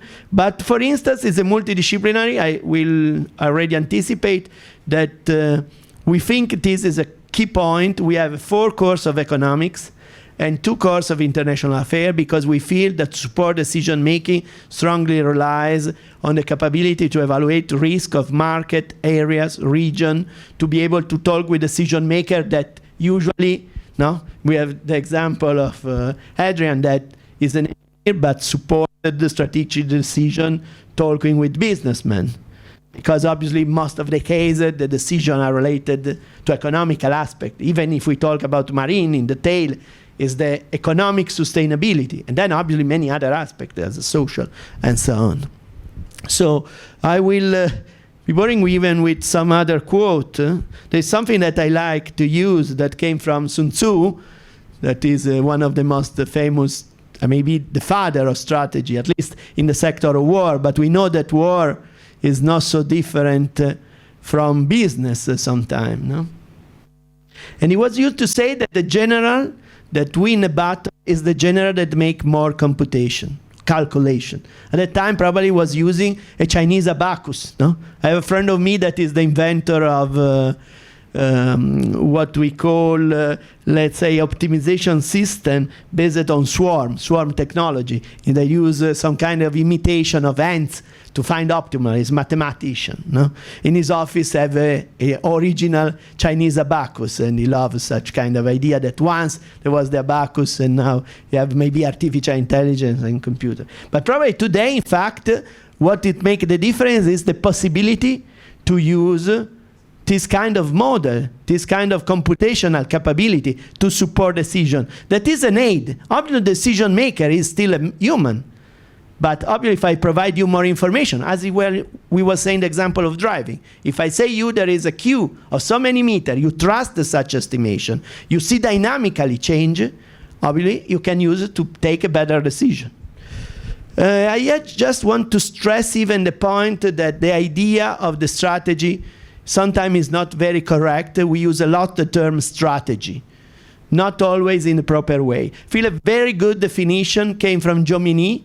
Jomini was a Swiss general, was the general of Napoleon. Not too much a general that was directing the force on the field, but was a general, was the theoretical person of the operation and tactics and strategy of Napoleon. Is considered with Clausewitz one of the 2 fathers of modern strategy. And he say very simple. La stratégie, c'est l'art de bien diriger. That means strategy is the art of well directing. Okay? Why? Because obviously strategy is not planning. Strategy is doing and achieving your goal. Often we confuse such idea. Now we say we need to do strategy, we need to do plan. Okay, plan is important, but then you should be able to transform the plan in results. And the plan, everybody that work in planning or in business planning always mention Molk. Molk was a very famous general from Prussian army, and was saying no any plan, and we use even for business today, no any plan can survive to this application. And it was saying literally not survive to meeting the enemy. But why don't survive? Okay, a lot of boundary conditions change. So the situation change with respect to your planning. But not only. Many times your plan have to face, let me say, friends or opponent or competitor that will react.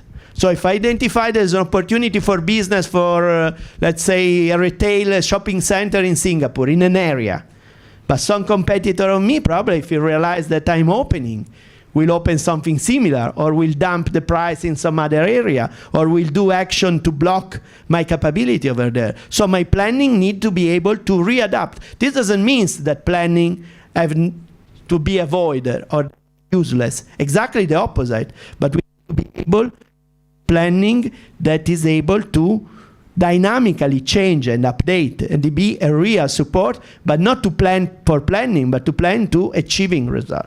I feel even just the Ma-Yun, that is the former leader, let's say, of Alibaba, some kind of, everybody here I feel it knows, but it's just a little bit tiny Amazon that grow maybe a little bit faster. It says something very interesting, that today to make a bigger business, you need to solve a social problem. This deal exactly what we were saying before on the panel. We needed to be able to address global issue, no? because there are opportunities of doing business. From Uber, they solve the problem that everybody of us experience when it's raining in Rome or in New York City, you don't find a cab. No? And he create a business where you have the best cab service or a very good service without having a cab. No? So the technology is always an enabler in this case. Being in Singapore, I would like to use just a couple of quick quotes too. One is from Sir Raffle. No? In Singapore, everybody refer to Raffle. By the way, when I come in Singapore, I love to stay always at Raffle Hotel. That is crazy, inconvenient, but lovely place. Okay. Inconvenient in terms of money cost. Any case, Raffle was saying that a strategist should have the temper spirit of the good cause to carry him through difficulties with satisfaction and credit. I feel this addresses the point of strategists, that we don't develop just technologies.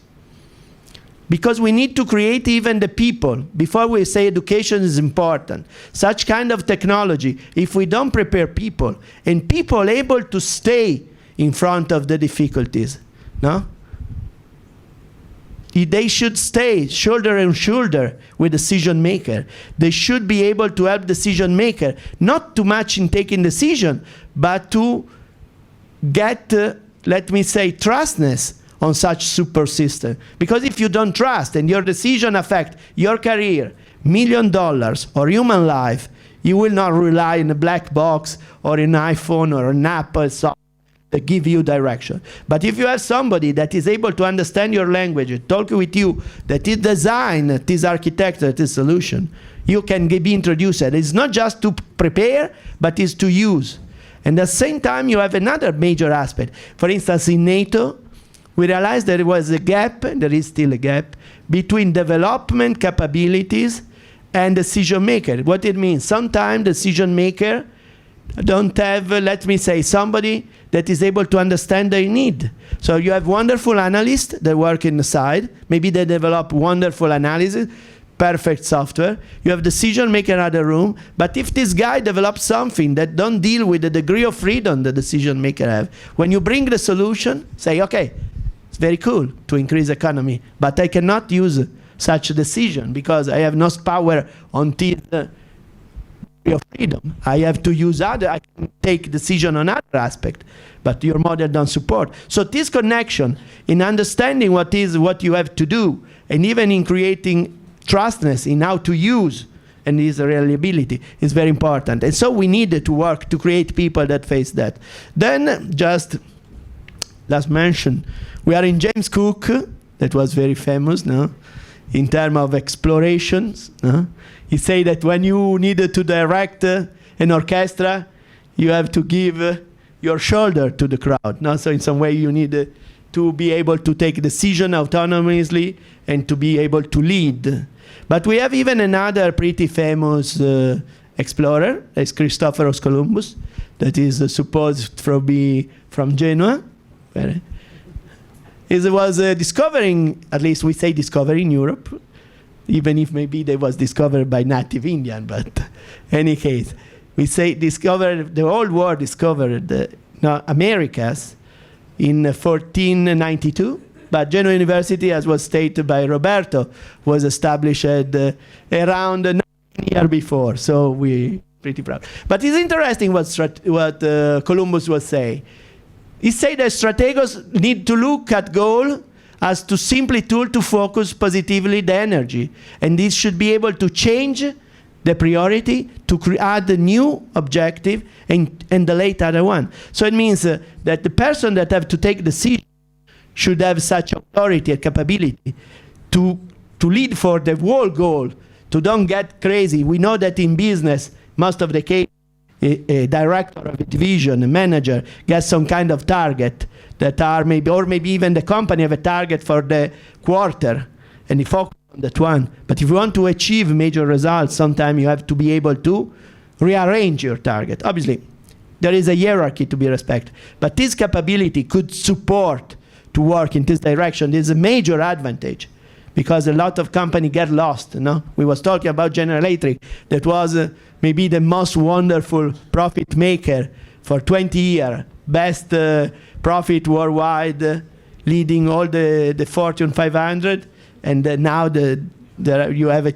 cent to take the stocks, no? And I don't say that Stratego will solve that, but we need people that should solve that. And we like to provide some support in developing architecture and solution in this case, okay? So let me go quickly toward about what we are talking about. We mentioned that one key aspect is to create this new generation of engineers. We don't look this new engineer as substitute, let me say, of previous one. I feel this engineer should work with other engineers, with other decision maker, with other business manager. They have to identify the age of the complex problem. What are the key variables to design the architecture? They should be not probably big programmers, because probably we need computer science to develop sophisticated software to extract information, but should be able to understand such principle and to design the architecture and to talk with decision maker in both directions, and even obviously to be able to talk with their colleagues that could be mechanical engineer, naval architect, or whatever, depending on the context. We talk about strategy, but sometimes strategy is not just, let me say, the marketing or the geopolitical strategy. Sometimes the strategy could be to optimize the asset and the course of the ship to reduce consumption based on data that you collect on the ship.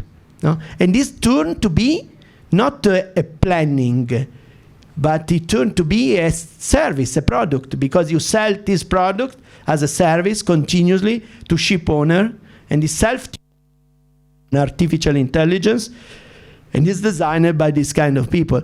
We was talking before about the issue related to how we have to address some kind of knowledge around during the panel. Now, there is an interesting partner of our sponsor, that is Ansaldo, for instance. To give an idea, they think about to develop a solution that browse the patents worldwide. What it means? You go around, you get from data the patents and the patent of your competitor. So I can see Siemens, what patent is renewing in China, what in America, what in Europe, what are the new patents emerging from the major players, what are the new patents on some subject. Because this is something that we was doing by personal experience. Imagine now to have something on your desk that allow you that some technology have a major effort on that is not renewing pattern over there, that could lead what is willing to do on this market.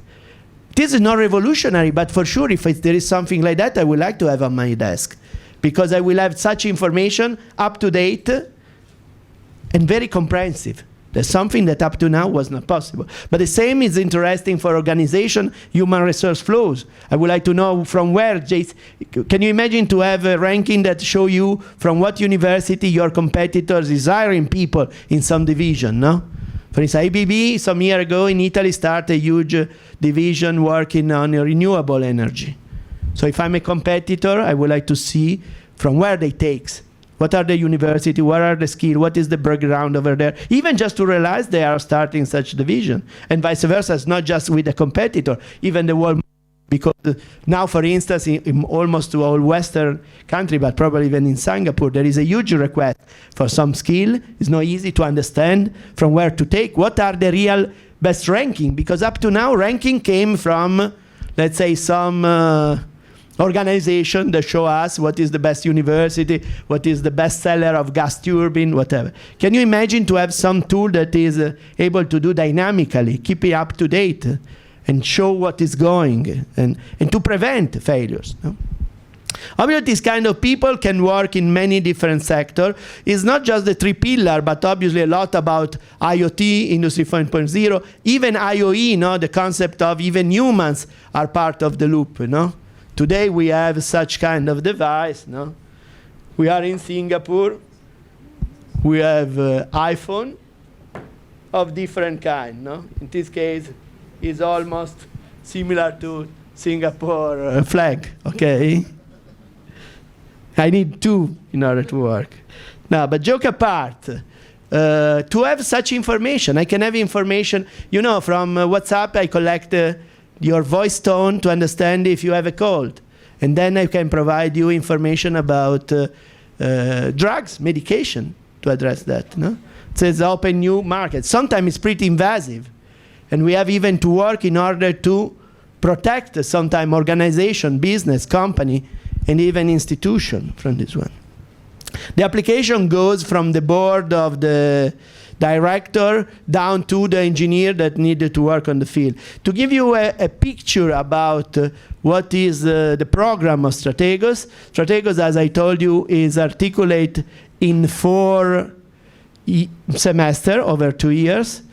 In the first year, we provide the foundations, and then on the last semester, they work in, I said in a company, but we have agencies such as NCIA, the National Agency for Information and Technology of NATO, that is interested to take some people. We'll have people in major labs, in research and development center, and this is something they do on the last part, developing for 6 months a strategic engineering project. But at the end of the first year, they have a possibility to attend what we call summer stages. Summer stages are 3-6 weeks on the field, where we want them to get dirty hands. Why dirty hands? Because if these people have to develop an algorithm, an architecture for strategic decision, they should know the problem on reality. Because if you never see a water treatment facility, probably you cannot understand that the devil is on the tail. We have an agreement with the Italian Navy to put on board a vessel for short weeks. Now, if you stay 3 weeks or 6 weeks on a Navy vessel, you don't come to be a salt. You don't become an expert at sea. But your point of view is completely different from somebody who never spent one single day even sleeping on board of a naval military vessel.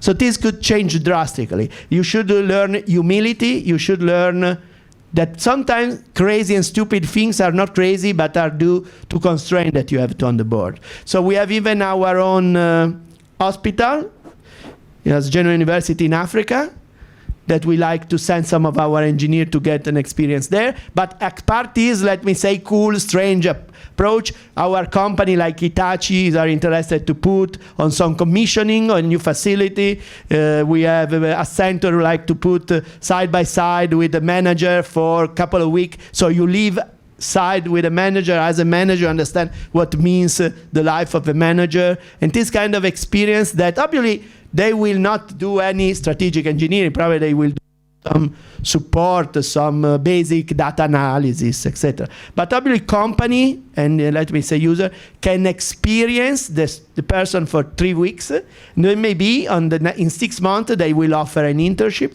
so they can spend an opportunity to work over there. In addition to the lectures, we have many workshops. Currently we propose around 70 workshops, thematic. Some one are just propedeutical, because obviously we take different kind of background. We like to teach a little bit of programming, a little bit of database, a little bit of bots to provide a common background on this. Even if they don't have to be programmers, they need to understand the basic of that.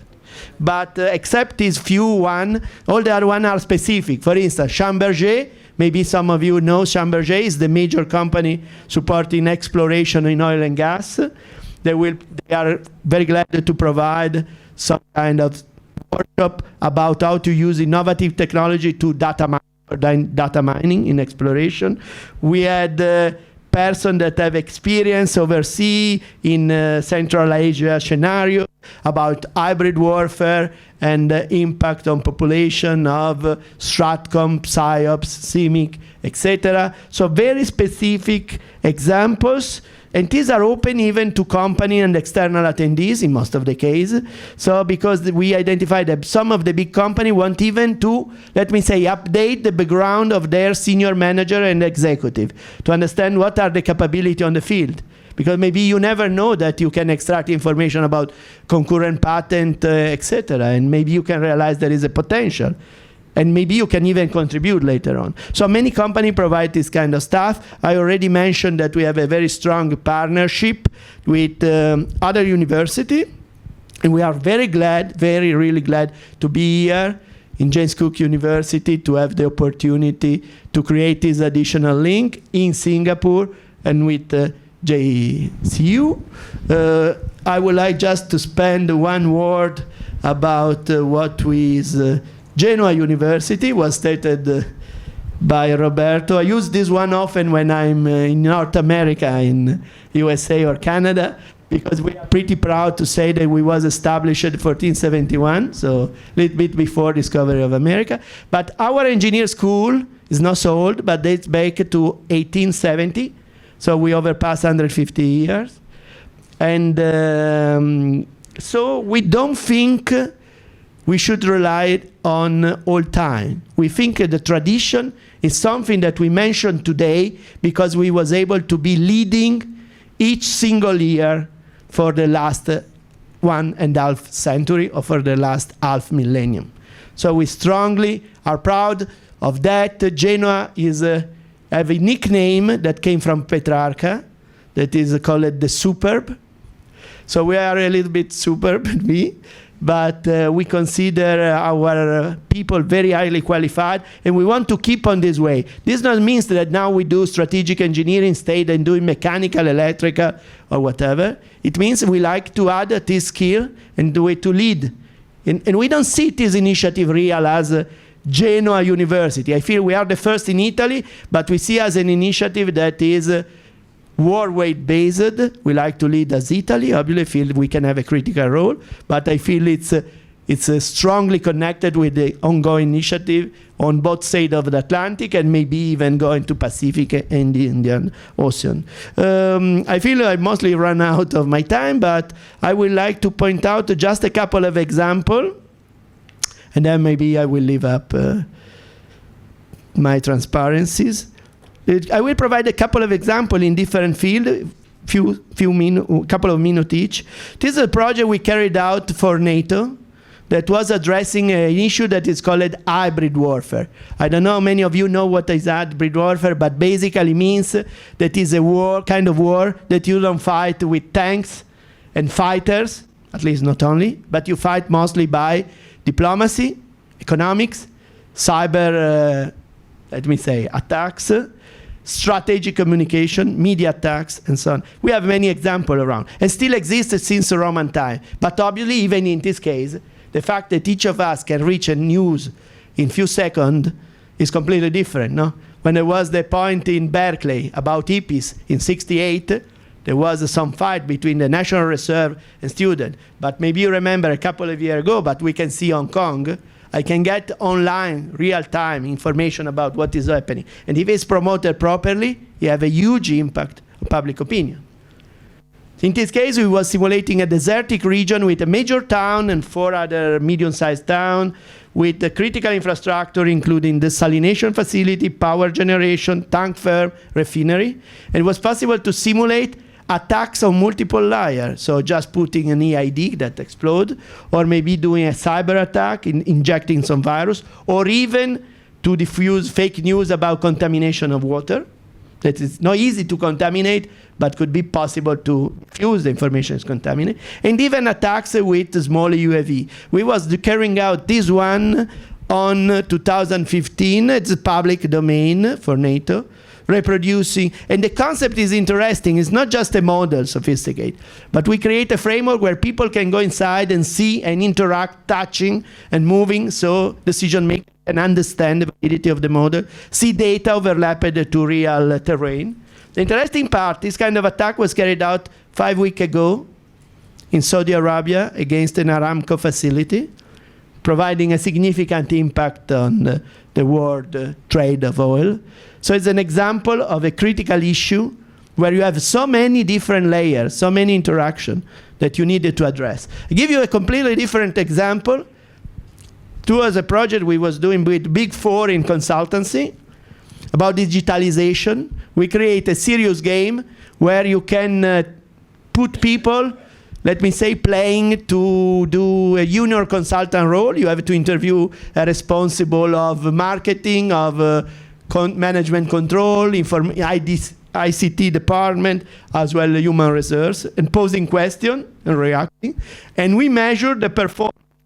You are able to manage the meeting, to fix meeting consistent way, to move around, to be polite in putting right question, to understand when you have somebody that is, let me say, collaborative or not very collaborative, to understand if what you say to me is consistent. Maybe marketing say me something and human say something else. To identify there are problems in the management.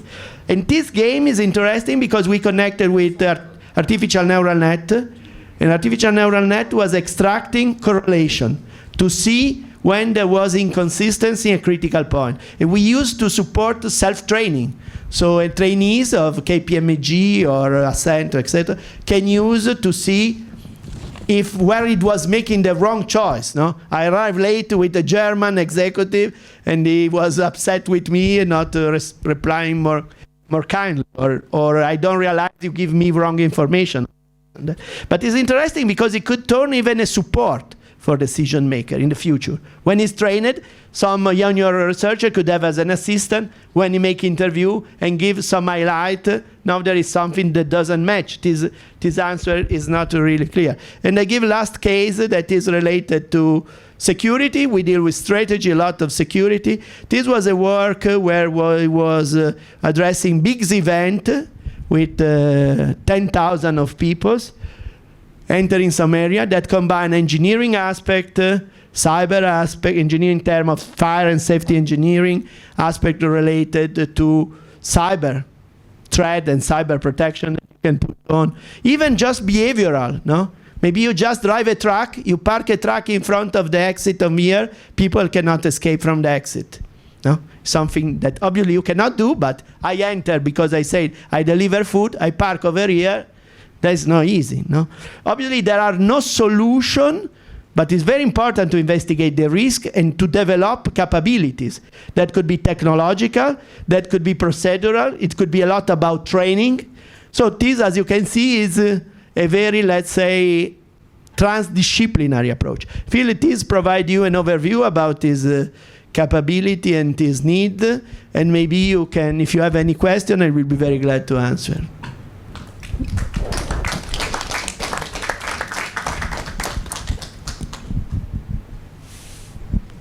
We'll allow you one question. Only one? Yes. Okay, so I skip a nice feature that I received a message on WhatsApp at 16:53 of my colleague in Europe that mentioned, I put my glass, what we were speaking before, that a report commissioned by European Physical Society said the industry that rely on expertise in physics contribute 12% of European. This is true. It's not invented. So it's really related to what we discussed. So in your new master, you are taking care of data analytic, data handling, and so on. Which is your relation with the computing power? Because of course, if you don't have enough computing power, all your simulation can be not so reliable. So you have a connection with this frontier of exaflop computing or quantum computing, since you mentioned Niels Bohr before, or you just stay in the software part? Okay. So, in fact, we have a proposal to European community for developing some of the model about policy and economics development and regulation, policy regulation, economic development in Europe, respect to the impact on population, no? Because it is a very complex problem where you need some kind, because you have so many variables that if you investigate by traditional approach will take forever. And we was carrying out a joint proposal with several other research centers about using quantum computing to address this aspect. But obviously, let's say it's all a scalable issue. Probably if you have to optimize the asset of a ship, maybe now you have capability to carry it out, let's say real time, that is not real time, but if I arrive 1 minute late for the ship, it's not so critical that it's sailing on the Atlantic, and probably is. While maybe if we needed to analyze the profiling of people and how to react to some kind of strategic issue could be a major. I was participating in a project that what I mentioned is completely public domain, for instance, about compromising policy of a nation, such United States, where you can diffuse information, manipulate information, and even diffuse, let me say, virus, not computer virus, real biological hazard, not too much to make mass murdering, that could be even something, but even to destroy the structure of the state. Because let's imagine here in Singapore you have two politicians. You don't. But you have two different leaders. And one leader is not corrupted by me, but by chance is exactly oriented to do what is my goal. No? Is somebody want to increase diffusion of car, and somebody want to keep the ongoing policy. Let's assume they influence the event in Singapore, and this leader goes, all things going well, so he manages sector, is very successful. And the other one, by chance, because I diffuse information that are not true, so maybe it's not really true. I attack his system, so I make trouble to him, is unsuccessful. At the end, maybe this one will succeed. I don't need really to corrupt him. I just choose that one that I want. And obviously you can, let's say, extend this one in order not just to get the benefit for sale of car, but maybe to influence, and people cannot trust more that healthcare is reliable. If you don't trust more in healthcare reliability, you lose one of your major pillars. So in this case, obviously, the use of huge quantum capability, the same for intelligence. Some of our, let's say, workshops are delivered by a former top leader of intelligence, that, for instance, encryption is a key issue, but even correlation. But I feel from this point of view, there are multiple levels, if I can say. There's something where you need such kind of new capability to lead the other one. Sometimes you have already a lot of information that could, in some way, using much more quantitative approach, because you understand probably it is kind of degree is dealing a lot with, I say numbers, but let me say, with quantitative models and such kind of approach. Sorry if I was too... Thank you so much. Let us give Professor Agostino Bruzzoni a big round of applause. Grazie. Thank you all for attending, and it's my great pleasure. I should have been here at the beginning, but something came up which led to me being off campus, and so I feel at a slight disadvantage in summarising a meeting that I didn't actually attend. But an area very close to my heart, high-tech, interdisciplinarity, addressing the emerging issues of our societies, and where better to focus your attention than Singapore, where we've got amazing resources, we've got the best of international business, we've got a very driven government which is not like we in Europe looking forward through the next electoral cycle of what in UK might be 6 months, or maybe even a year in Italy. But looking forward 50 years, and I mean, when you've got a government that plans on a 50-year cycle, you can really think big and play out some big ideas. And so what better place to focus our collaboration? And we look forward very much to reaching out to colleagues in Genoa and beyond. I have been to Genoa. Not to the University of Genoa, but shortly after the founding of your university, in 1979, I set off on a container ship from London and spent Christmas in Genoa, and eventually ended up in Singapore, actually, which seems like a long time ago now. So it's nice that things have come full circle again, and maybe we'll get the chance to reacquaint ourselves. So thanks for giving up your time and you're contributing your ideas. We look forward to seeing them come to fruition through our joint training programs and through joint research, and of course bringing together IT, gaming, urban planning, international business and marketing. You know, we've really got everything to play for. So enjoy the weekend in Singapore, enjoy the Purple Parade if you're going to be there tomorrow, along with our wonderfully talented JCU students, and look forward to a beautiful friendship. Thank you. Thank you. What will happen now, ladies and gentlemen, is the signing of a memorandum of understanding, because this signifies the working together and collaboration of the two universities, exchanging of ideas, students, and works, projects, and many more, as stated earlier. So let us now all support this as they sign the documents. Big round of applause, please, ladies and gentlemen. as the Memorandum of Understanding between the James Cook University and the University of Genoa in Italy is now completed.